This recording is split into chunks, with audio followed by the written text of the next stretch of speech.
Hey everyone, welcome back to a new video of Microsoft Excel series that is currently running into my channel. Friends, today in this video I am going to show you how to use the nested form with the combination of count formula and sum formula.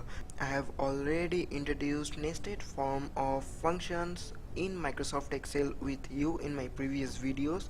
If you did not watch that video, please click on the I button. There I will give you the link, and please check the description box after the video ends. There I will give you the link of the Excel data file which I am using in this video. To learn about this formula briefly, watch this video till the end. This is your host Pritham and you are watching Technical Portal YouTube channel. Don't forget to subscribe my channel and also press the bell icon to get all notification from my channel. So without wasting any time, let's begin.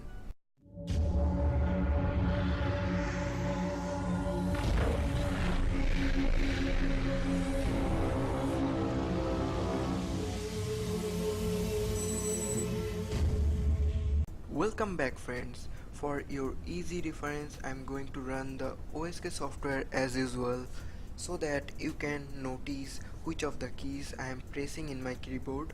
Friends, I have already created a file previously. To save time, let's open that file. Suppose you have a data file like this and you have to calculate the all cost together, and if any of the cell is not fulfilled, the cost will not be showed. To run a formula only when one or more cells are not blank, you can easily use the if function showed here. The structure will be here with an appropriate logical criteria. In this example shown, the formula will be like this. Look at here carefully friends. I am typing the formula.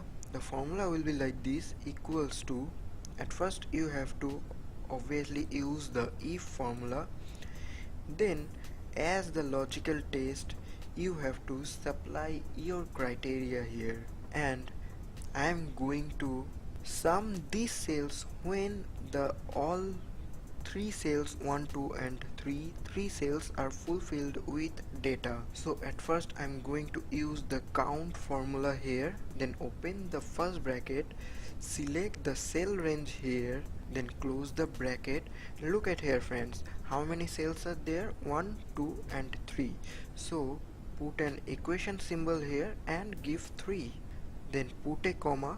Now it is asking for value if true. So if this cell range contains value that is equals with 3, then it will be sum and it will add the number of this cell range only.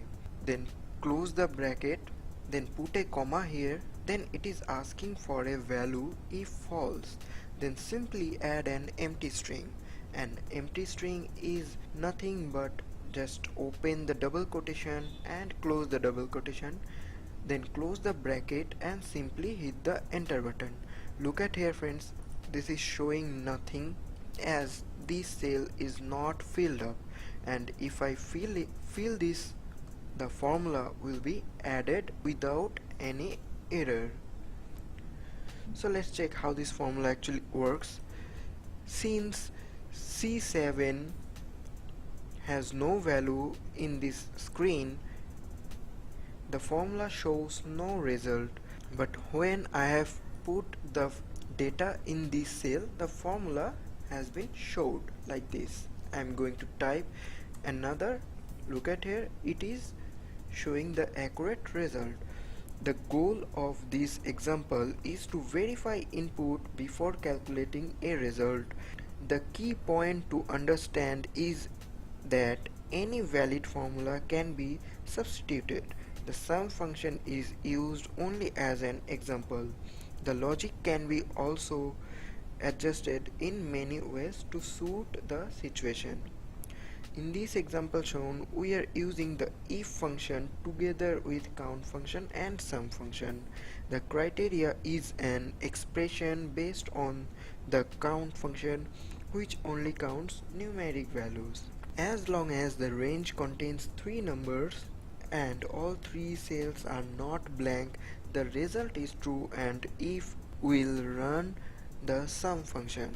If not, result is false, and if returns an empty string like showed here. Since C7 has no value in this, if I delete the C7 value in this example, the formula shows no result in this cell. So that's all for today, friends. Hopefully you have learned a new trick of if function that can be used of combination of count and sum function in Microsoft Excel. Please support this channel, share this video with your friends, share your opinion and your queries in the comment section. Keep learning, keep supporting this channel and stay tuned.